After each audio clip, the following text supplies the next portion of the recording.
Olá, sejam todos muito bem-vindos a mais uma resenha do Nerd Rider. E como vocês já viram pelo título, eu vou fazer logo uma resenha completa de Enigma.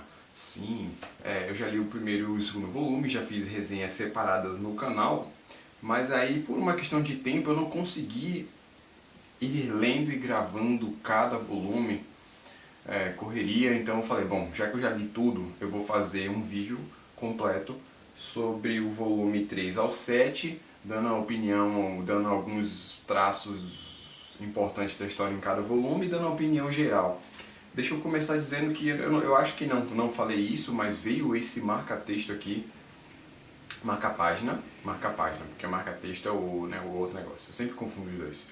Então veio esse marca-página aqui muito bacana junto da edição, né? Vocês podem ver que ele é brilhante, muito bem feito, muito bem acabado. O pacote, né, o box que vem, ele é daqueles box bem fuleiro, então a parte onde fica o volume 1 aqui, né, que é a dobrinha que você encaixa, já amassou lá. Então, volume 1, volume 2 já foi, vocês já sabem mais ou menos como é a história. Caso você não saiba, você tenha vindo parar aqui de paraquedas, né, tenha caído aqui de paraquedas nesse vídeo, sendo que não viu o primeiro e o segundo, Enigma trata sobre um grupo de jovens que se descobrem com habilidades diferentes, paranormais, vamos colocar assim, e eles têm que fazer um teste. Eles estão presos dentro do colégio deles e eles têm que usar essas habilidades deles para eles poderem achar senhas e conseguir fugir do colégio. Obviamente que, deixa eu tirar do box, né? Obviamente que não vai ficar somente nisso, né? As coisas sempre vão extrapolar mais um pouquinho, mas basicamente a trama é essa, tá? Então vamos lá, falar um pouquinho do terceiro volume, Outra, né, intitulado de Outra. Nesse terceiro volume aqui eles continuam em busca das senhas para poder escapar do colégio, para poder descobrir um pouco mais dos mistérios de quem é o Enigma, porque o grande mistério do quadrinho, né, do mangá é esse, pelo menos em boa parte dele, então você fica naquela de quem será que é o Enigma, por que ele prendeu a gurizada lá, então você continua acompanhando, ao mesmo tempo que você vai se aprofundando em outros personagens, porque eles são um grupo de 7, então cada vez mais você vai descobrindo sobre o passado de cada um deles, as habilidades, quem é que vai fazer o que, quem não faz, qual é a habilidade de cada um, algumas cenas interessantes, a forma como os quebra-cabeças são resolvidos são muito bacanas. Eu tenho que dar o braço a torcer nesse aspecto, né? Os quebra-cabeças, a forma como cada um usa o seu poder e você ir meio que descobrindo as regras do poder de cada um, o que eles podem fazer, o que eles não podem, é muito interessante a princípio. Obviamente isso, né, não só é o suficiente para você ter um mangá muito bom. Aí outras pessoas são adentradas à história, são usadas como acessórios para poder resolver a grande treta, né, que é eles escaparem de lá. Então basicamente é isso o volume 3. No volume 4 a gente continua ainda dentro do colégio, eles continuam ainda resolvendo problemas. Nesse volume aqui tem uma cena muito bacana que todos eles precisam trabalhar juntos para usar as suas habilidades. E é onde a gente passa a descobrir, porque tem a amiga do Raiba, a Shigeru, que a gente não sabe qual é o poder dela, porque ela fala assim, né, tipo, eu tô aqui, quem tem o poder é o Raiba, ele que usa o diáriozinho dele do futuro, né? Ele é que fica desenhando as coisas e ela tecnicamente não teria habilidade nenhuma, só que a gente descobre que ela tem uma habilidade e a gente descobre qual é a habilidade dela nesse volume aqui. Então esclarece bem. Outros mistérios são apresentados e a gente é apresentado ao Enigma nesse volume? Não. No outro que a gente é apresentado ao Enigma, a gente descobre quem ele é e qual é o poder dele. Obviamente tem aqueles clichês do protagonista querer agregar todo mundo, ele ser o cara que é bonzinho e por causa da bondade dele todos os personagens se juntam e passam a admirar e coisa do tipo, então a gente tem aquele clichêzão que a gente sempre tem.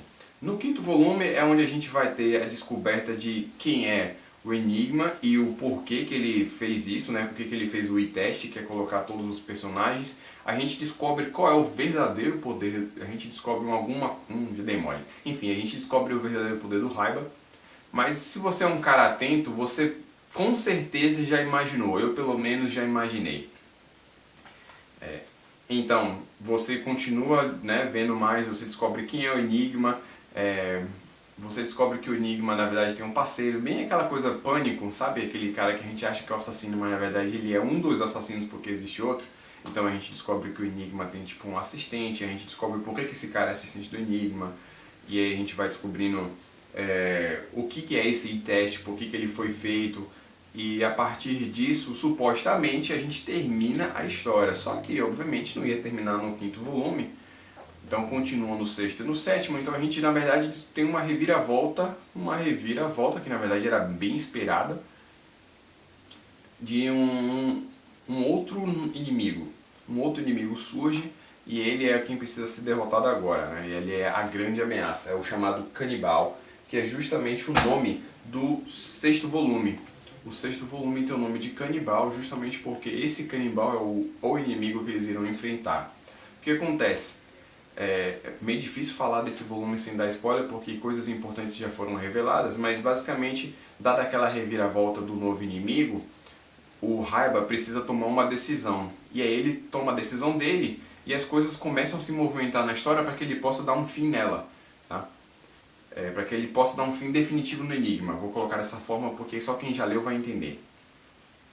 Só que as coisas obviamente não seriam assim. Então ele libertado agora do colégio se vê preso dentro de um trem com destino a uma ilha, com pessoas que ele não conhece e que a cada estação que esse trem para, eles têm uma quantidade mínima de chaves que é sempre menor do que a quantidade de pessoas.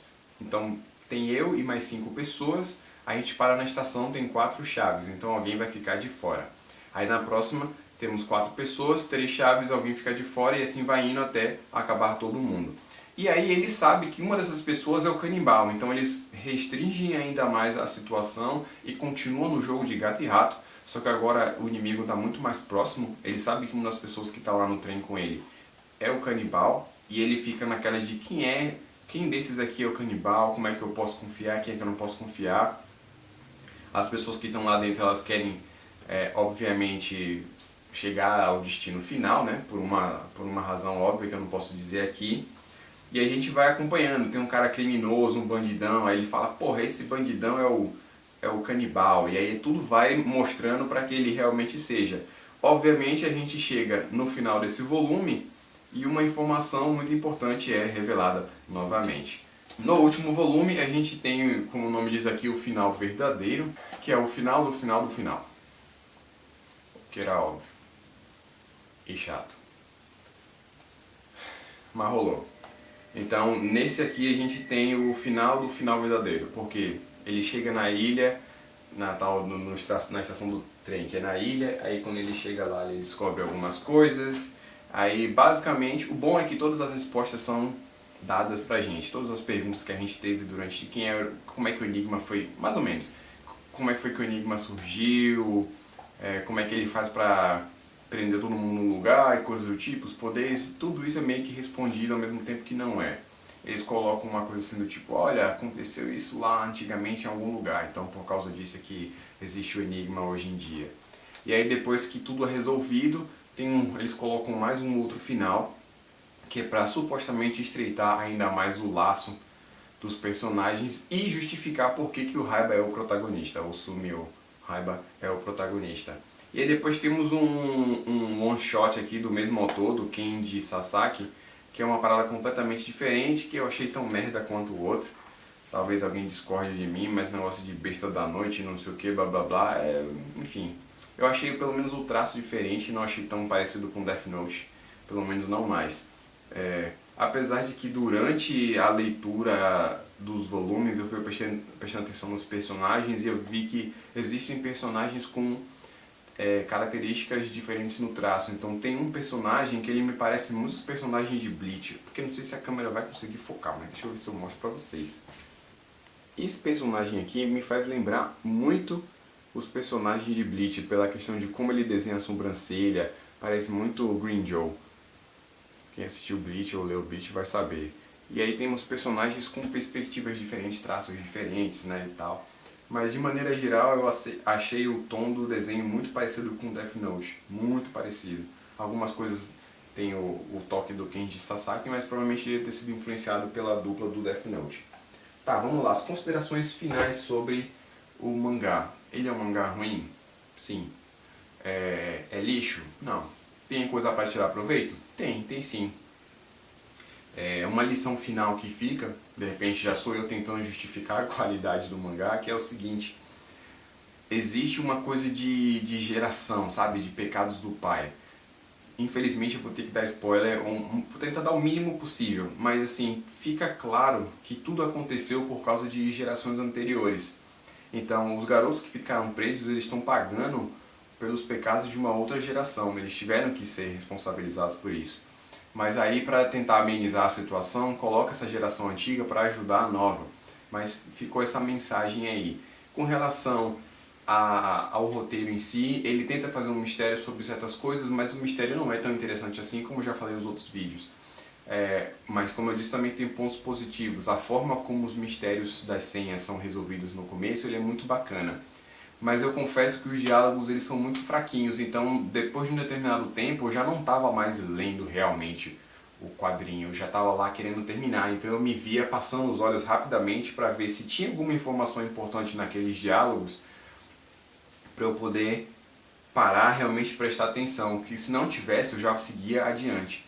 Então eu fui fazendo isso muitas vezes, assim, de passar o olho bem rápido, olhando os quadros, ver se tinha alguma coisa importante. Então eu acho que faltou essa unidade nos diálogos, para que cada um deles tivesse uma significância, ao ponto de prender você em cada diálogo, para você realmente ler aquilo e ver se ele tem alguma importância. A explicação foi boa, foi bem feita, não foi nada bizarro do tipo, não acredito que eles fizeram isso igual o Jogo do Rei. O Jogo do Rei, o final é uma merda. Todo o início, o meio do Jogo do Rei é muito bacana, mas o final caga tudo demais. E aqui não. É sempre muito baixo, é sempre muito baixo. Então até nisso é interessante porque está nivelado, não tem aquela coisa de começar muito bem e depois cair com um final ruim. Ele nunca sobe, ele permanece sempre muito neutro. Pelo menos essa foi a minha perspectiva, né? A minha visão sobre a obra. Ela não tem pontos altos que fazem você ficar empolgadíssimo e depois ela cai. Ela nunca sobe, ela sempre se mantém muito baixa. E isso faz com que de repente você não se interesse tanto pelo mangá. Eu confesso que assim, se eu não tivesse comprado e tivesse visto essa resenha, provavelmente eu não compraria. Caso você esteja vendo e pensando em comprar, eu recomendo que você não compre. Sério mesmo. Não faça isso com você mesmo. Eu sei que é massa você ter o box bonitinho e o marca-página bonitinho também, blá blá blá, mas não é um mangá que vale a pena. Mesmo que você pegue, a não ser que você tenha dinheiro sobrando e você veja uma promoção no Amazon de ter os 7 volumes por 50 conto, aí, bom, 50 reais. Assim, bem que 50 reais é um volume de Slamdunk e de Vagabond, basicamente. E mais 10 reais é o dinheiro do Buzu para você ir na banca e comprar. E esses dois valem muito mais a pena. Mas também são só 2 volumes, aqui você tem uma obra completa. Bom, fica a cargo de vocês, mas eu sinceramente não teria comprado se eu tivesse visto uma resenha como essa antes de ter feito a minha decisão. Não é bom, não é bom. Tem os pontos positivos, como eu já disse, mas de maneira geral o gosto que fica na boca não é interessante. Eu estou vendo muito Masterchef, por isso a metáfora, né? A alusão a gosto de comida na boca. E um pequeno adendo sobre Enigma antes de finalizar esse vídeo. A qualidade do material também não é interessante. A qualidade das folhas que eles escolheram provavelmente deve ser aquela folha fleira, que eu sempre esqueço o nome, offset eu acho. Ou a outra, o papel jornal. Muito ruim, velho. Qualidade péssima, péssima. Então o mangá ficou escuro, muitas vezes era difícil de ler, a folha é muito fina. Enfim, eles capricharam no acabamento do marca-página, das folhas e tal, da capa e tal, mas o papel em si dentro também ficou uma porcaria, quase na pegada de Inuyashiki. Então também tem isso para você levar em consideração antes de você fazer a sua compra ou não. Enfim, eu vou ficando por aqui, eu espero que vocês tenham gostado, espero ter ajudado vocês. Eu geralmente não falo esse tipo de coisa, mas um inscrito recentemente falou pra mim que os últimos 5 vídeos que eu lancei ele não viu. Então a história do povo ficar enchendo o saco de você, aperta o sininho, não sei o que, blá blá, realmente, aparentemente, tá rolando. Então fica a minha recomendação de, só por garantia, aperta o sino. Eu sei que eu não estou lançando vídeo com tanta frequência quanto eu lançava, mas só por garantia, para você também não perder, caso você tenha um interesse, obviamente, aperta no sino aí, para você não perder essa chance de ver os vídeos. Ele falou os últimos 5, então tipo, os 2 de Enigma ele não viu, do Mark Miller também, de Crononautas, etc. Então fica ligado aí, você também dá uma olhadinha no canal aí, vê se de repente os últimos vídeos você também não viu, tá certo? Então é isso, eu vou ficando por aqui, espero que vocês tenham gostado, aquele um beijo, um queijo e até a próxima resenha.